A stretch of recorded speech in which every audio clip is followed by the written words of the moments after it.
ප්‍රශ්නාංක 4 අනුරුද්ධ සනායක කරු මන්ත්‍රීතුමා. මෙම සූත්‍රයට අනුව ඩොලරයේ උච්චාවචනය තෙල් මිල ගණනය කිරීමට අදාළ කරගනු ලබන්නේද?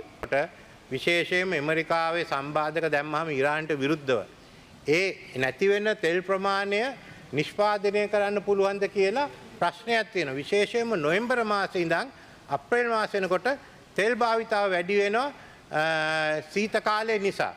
මෙන්න මෙතනදී අපිට තාම ලෝකෙ හැම එක්කෙනාම බලාගෙන ඉන්නේ නොවැම්බර් මාසෙ මොකද්ද වෙන්නේ කියලා. සමහරු කියන 90ටයි කියලා. අනික් අය කියන එහෙම යන්නේ නැහැ කියලා.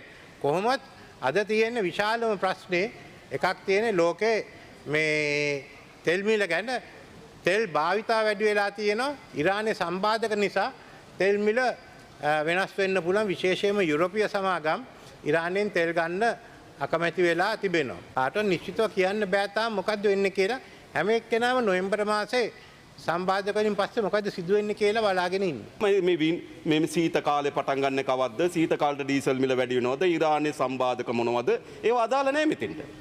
ලෝක වෙළඳ පොලේ තෙල් මිල ඉහළ යාම සිද්ධ වෙනවා. ඩොලරය මේකට බලපෑමක් ඇති කරනවා. හැබැයි මම අදත් කියනවා අදත් පෙට්‍රල් ලීටරයක් වරායෙන් බානකොට මිල රුපියල් 81යි. පැල් එක ගහනවා, ඒ කියන්නේ වරාය හා ගුවන්තොටුපොළ බද්ද ගහනවා 6.712. ඒ වගේම එක්සයිස් ඩියුටි එක ගහනවා රුපියල් 27ක්. පොඩ්ඩක් ඉන්න. හරිද? රේගු බද්ද ගහනවා රුපියල් 35ක්.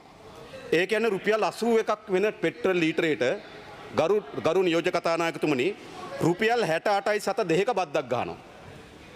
ඊට පස්සේ ඊළඟ ගත්තොත් ඩීසල් ලීටරයකට රුපියල් 34.58ක බද්දක් තිබෙනවා. ඒක තමුන්නාන්සලට තියෙන ඩොලරය ඉහළ යනවා නම් ලෝක වෙළඳ පොලේ තෙල් මිල ඉහළ යනවා නම් මිල ස්ථාවර පවත්වා ගැනීම සඳහා මේ බද්දේ යම් වෙනසක් කළ හැකිව තිබෙනවා. මොකද අදත් පෙට්‍රල් ලීටරයක් කොළඹ වරායෙන් බානකොට රුපියල් 81යි. ඒට තමුන්නාන්සලගේ